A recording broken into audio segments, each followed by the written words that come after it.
O humanitarismo é uma ideia principalmente, fundamentalmente de uma abstração.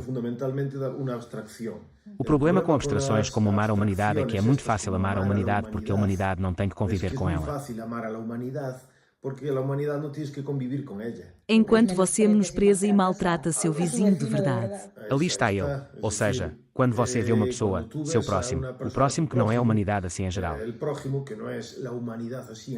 Não é algo abstrato, mas concreto que ele sente. Sofre, às vezes toca seu nariz, nem sempre gosta dele. Incomoda você em muitas ocasiões, você não concorda com ele. Há conflito. Claro, e é muito mais difícil de se relacionar. É onde aparecem os problemas. É cada vez mais difícil amar o teu próximo do que amar a humanidade.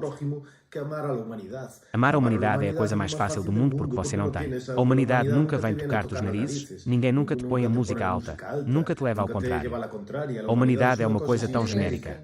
Isso que o explica muito bem, Luís. Como você disse, em Cartas do Diabo ao seu sobrinho e diz que é como uma tentação que bom como fala desde a apóstolo do diabo que tem que praticar. No homem, que se esqueça de tratar bem a sua mãe, de lhe dar os bons dias tal e que esteja todo o dia pensando nos filhos das mulheres do Afeganistão. Sim, que seja sempre a ideia de ajudar os outros, que seja o mais distante possível de pessoas concretas que você possa conhecer ou que possa ter contato. Quanto mais você se afastar disso e quanto mais abstrato for o ideal que você defende, mais fácil será justificar o uso ou o comportamento atroz e violento com pessoas concretas, porque você tem um ideal tão distante que diz isso é o que justifica que eu seja mau com você.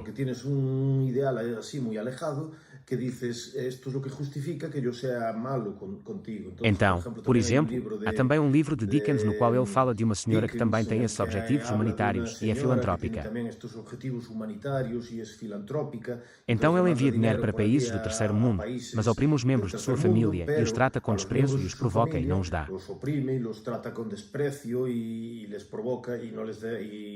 Às suas filhas, aos seus sobrinhos, não lhes dá nem dinheiro e as trata muito mal. E isso é algo que geralmente acontece com essas abstrações. Foi o que aconteceu, por exemplo, com a Revolução Francesa, onde é fraternidade com maiúscula e igualdade, liberdade, tudo com maiúscula, mas logo a guilhotina é o instrumento principal de fraternidade e de amor. E certamente, algo assim, sendo generosos, é o que se pode dizer que aconteceu com Marx. Marx. Aquela grande pessoa. Isso é verdade, que não tem nada a ver com a sua teoria estar certa ou errada ou regular, mas será um desgraçado. Mas eles também colocam assim, como se fossem. Alguns acreditam que ele era uma espécie de santo laico, santos e comunistas.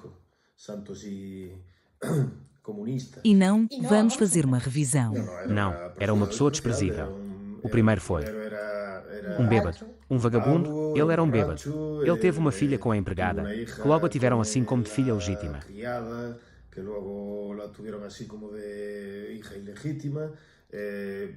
Não cuidava da família e dos filhos. Vários de seus filhos se suicidaram e viveram na pobreza e na miséria, apesar de Marx em muitas ocasiões ter tido grandes quantias de dinheiro que depois despilfarrou e lapidou entre outras coisas. E também a família de sua mulher era bem posicionada, apesar de que também menosprezava ou não tratava muito corretamente por também ser generoso a sua mulher. E sim, a mulher o deixou 2 vezes, mas depois teve que voltar, mas também sabia que não era assim uma pessoa muito legal. As cartas que tem com o Engelos dizem que este é um desgraçado. Fala uma vez falando um familiar seu que está a ponto de morrer e ele diz para ver se este cão morre e assim já posso herdar, basicamente. E ele não era uma pessoa muito legal.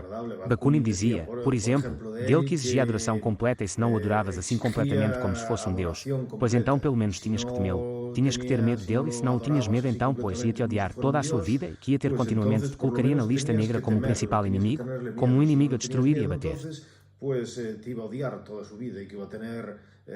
Continuamente te iba a poner na lista negra como o principal inimigo, como um inimigo a destruir e a bater. E há vários exemplos em que se nota que não era uma pessoa assim, o que quer que se diga, um bom rapaz. Então aí se vê a contraposição entre esses ideais e o humanismo e logo como isso te justifica pois, ou pode justificar para se comportar como uma pessoa desprezível. comportar-te como uma pessoa despreciável. E isso da melhor maneira possível, ou seja, fazendo a interpretação mais caridosa possível sobre sua vida, porque depois há outras coisas que são bem mais, digamos, obscuras sobre a personalidade de Karl Marx, como por exemplo a relação que tem com o satanismo, sobretudo em suas primeiras.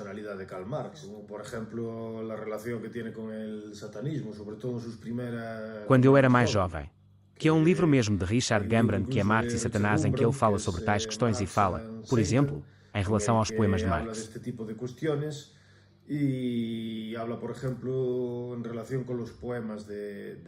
O marxismo provocou um sofrimento imenso através de mortes e de fomes e de coisas horríveis. Imenso através de mortes e de hambrunas e de coisas horríveis. Mas eu às vezes quase acredito que um dos infortúnios mais terríveis que Marx provocou foram seus poemas. Bem, eles são realmente ruins. Em um de seus poemas, ele é chamado o violinista, mesmo o coração encantado sente a vertigem. Com Satanás acendeu o meu pacto. Ele aponta os sinais e o tempo os bate por mim, enquanto eu toco a marcha da morte rápida e livre. Tem também uma peça de teatro que se chama Ulanem. Essa obra, Ulanem, é um anagrama de Manuel. Manuel é um homem na Bíblia de Jesus Cristo e ao modificar as letras é como estas coisas que fazem estes satânicos ou colocá-lo ao contrário.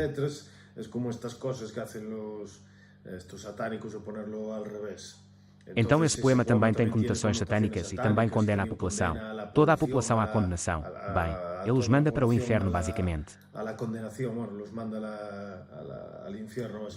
Não só isso, Marx adorava o Mefistófeles do Fausto de Gotha e há uma frase em que essa obra de Gotha, na qual Mefistófeles, que é um demoníaco que faz um pacto com Fausto e consegue sua alma, para Fausto consegue determinados poderes, pois nessa OR Mefistófeles diz que tudo o que existe merece ser destruído. Hace un pacto con Fausto para consigue su alma, para Fausto consigue determinados poderes, pues en esa hora Mefistófeles dice que todo lo que existe merece ser destruído. E Marx cita essa frase no 18 de Brumário. E tem também essa tendência a falar sempre da crítica de tudo o que existe e falar da destruição das coisas que existem. Ou seja, tem também esse ponto de vista. A mim me lembra o Coringa do Cavaleiro das Trevas, interpretado por Heath Ledger, que diz que quando lhe dizem que há homens que querem ver o mundo queimar,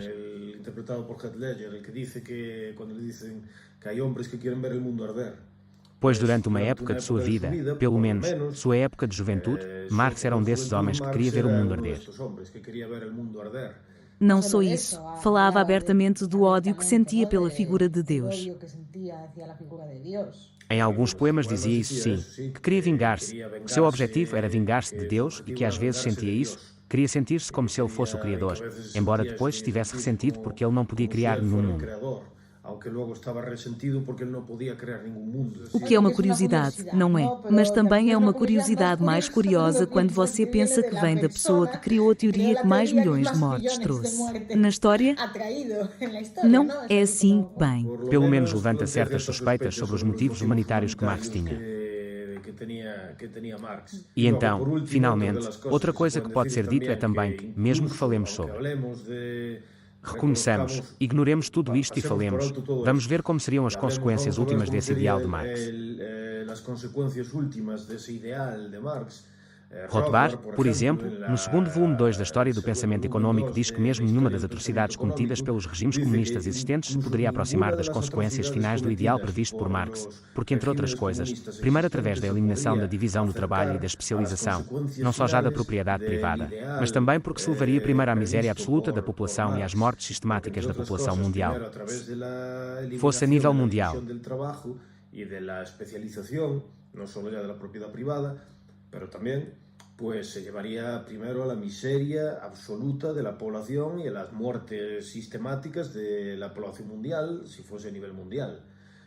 Mas, além disso, Marx falava também de que nessa etapa do comunismo genuíno não só desapareceria o Estado, como desapareceriam também coisas como a religião, a moral, o direito, a ciência ou a cultura. Sino que desapareceriam também coisas como a religião, a moral, o direito, a ciência ou a cultura. Então, o Rothbard diz que seria uma situação em que as pessoas padeceriam não só economicamente, mas também uma privação espiritual, cultural e de relações sociais. Economicamente, sino também uma privação espiritual, cultural e de relações sociais.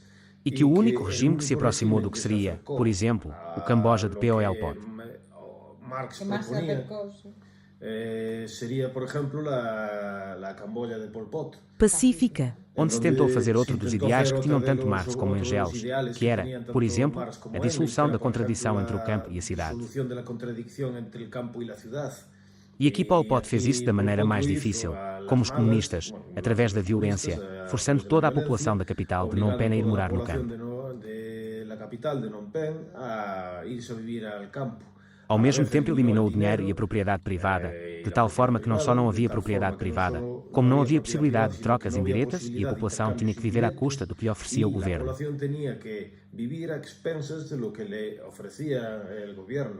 Então isso provocou não só fomes generalizadas, mas também o uso da violência chegou a um genocídio de uma terceira, depende se variam os números, mas é entre um quarto, um terço de toda a população.